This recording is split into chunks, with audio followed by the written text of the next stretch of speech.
प्रभात की पहली किरण के साथ कुरुक्षेत्र जाग उठा।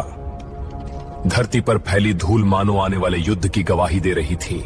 दोनों सेनाएं अनंत पंक्तियों में खड़ी सांसें थामे प्रतीक्षा कर रही थी।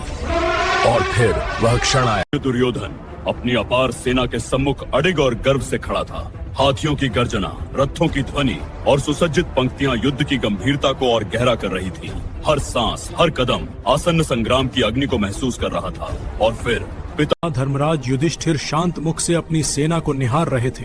अर्जुन, भीम और सहदेव अपने रथों पर दृढ़ संकल्प के साथ तैयार खड़े थे। सेनापति द्रुपद ने अपने शब्दों से पूरे दल में नई ऊर्जा भर दी। उनकी प्रेरणा से हर योद्धा के भीतर आशा की लौ और प्रबल हो। अर्जुन ने दिव्य गांडीव उठाया, मानो धर्म की ज्योति स्वयं प्रकट हुई हो।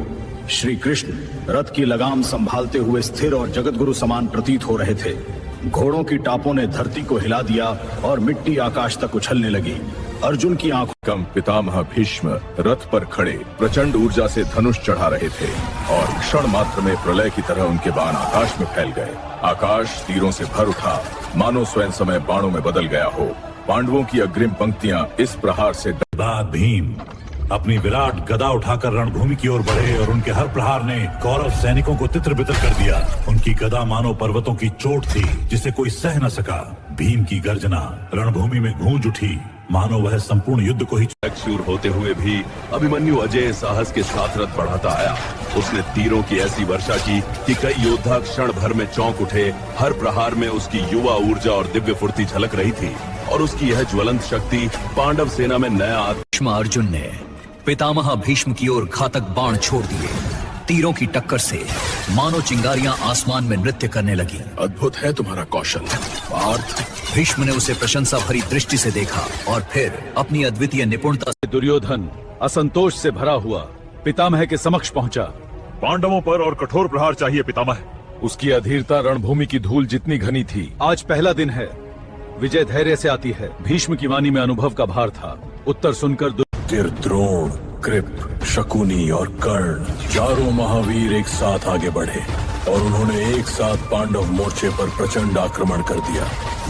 इस तीव्र प्रहार से पांडव सैनिक दबाव में आ गए, परंतु धृष्टद्युम्न रणभूमि के अग्रभाग की ओर बिजली सी गति से बढ़ा। उसके सटीक तीरों ने कौरव पक्ष को पीछे धकेल दिया। उसकी वीरता सेनापति होने के योग्य थी। अडिग, अटल, प्रभावशाली सैनिक उसकी अगुवाई देखकर नई शक्ति के साथ उसके पीछे झुट गए और रणभूमि में पांडव मोर्चा उसकी नेतृत्व में 5 घंटों के युद्ध ने दोनों पक्षों को थका डाला था।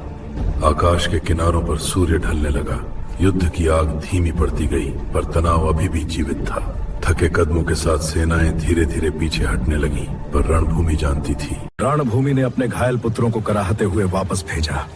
वैद्य कांपते घावों पर औषधि लगा रहे थे। हर घाव युद्ध की निर्दयी कहानी कह रहा था। दोनों पक्षों ने भारी हानि देखी थी और हर मन में चिंता की छाया पहले से कहीं गहरी हो चली।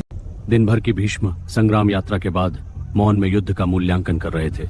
हर प्रहार, हर मोर्चा वह मन ही मन फिर से परख रहे थे और उन्होंने देखा कि पांडवों की एकता आज पहले से कहीं अधिक प्रबल है। यही एकता कल के युद्ध को और कठिन बना देगी। ये वह भली। युधिष्ठिर ने अपने चारों भाइयों को बुलाया। वातावरण में गंभीरता तैर रही थी। न्याय के लिए यह संघर्ष है। उनकी वाणी में सत्य का भार था। कल मैं और बल से लड़ूंगा। अर्जुन के शब्दों से वीरता की लौ तेज हुई। सबने मिलकर विजय के लिए अपना मनोबल और